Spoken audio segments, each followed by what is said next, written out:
So how would you advise people to, especially let's say if you're doing a company program and you want to demonstrate the value? Because if you get it, right, like long-term branding, influence, education, creating demand, if you get it, you're like, yeah, not everything can be measured. There's a dark social, just do it.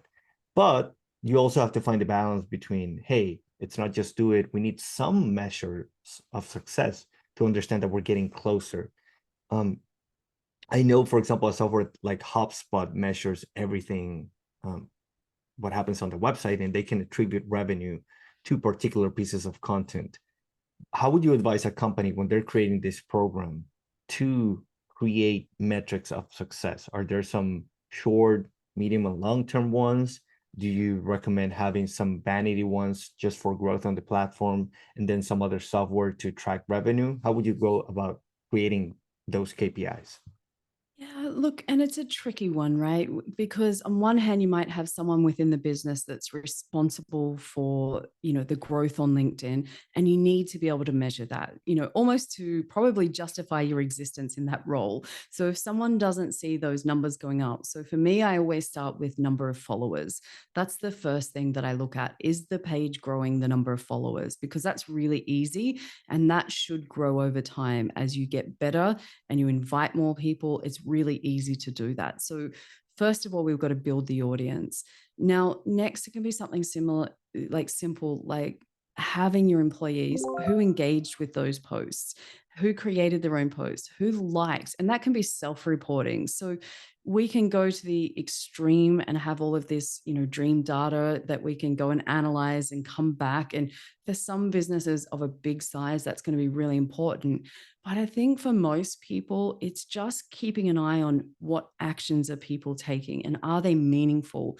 So I approach LinkedIn probably a little bit different to a lot of other LinkedIn trainers because my background is 20 years of B2B sales.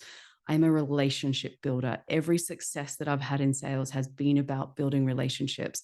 So for me, there has to be a piece that is about how did you nurture those relationships that you had? So were you engaging in content? Did you send a direct message? Did you have calls off the platform? Because that's ultimately my goal, is to have as many calls with people off the platform. And that's not measured within LinkedIn. That's something that you can do very easily just with a spreadsheet.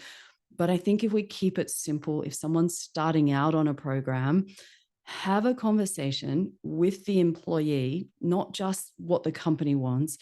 Find out what their goal is. Their goal could be, I want to appear on this podcast. Now, if their goal is that, you have to measure what steps they're taking and did they end up on the podcast over a period of time. And that can be from building your personal brand. You will get more employees doing things if you find out what they want and what they want to get out of it and help them achieve that. So, this is what I talk about synergy. It's about getting the personal brand to help build the company brand and using the company brand to help build the employee's personal brand. And it's by using the two together that you get better results than just having one of them by their own. So it's the reason why people want to work for, say, Google or Microsoft in that space instead of a small, good tech company that might be in the middle of America somewhere that nobody's ever heard of. It's that brand that draws us to it. So, from that perspective, don't underestimate the power of working together, but look for the goals that work most for the business, and it could be lead generation, could be brand awareness, or maybe you want to recruit top talent. So you have to have goals in mind for each of those outcomes.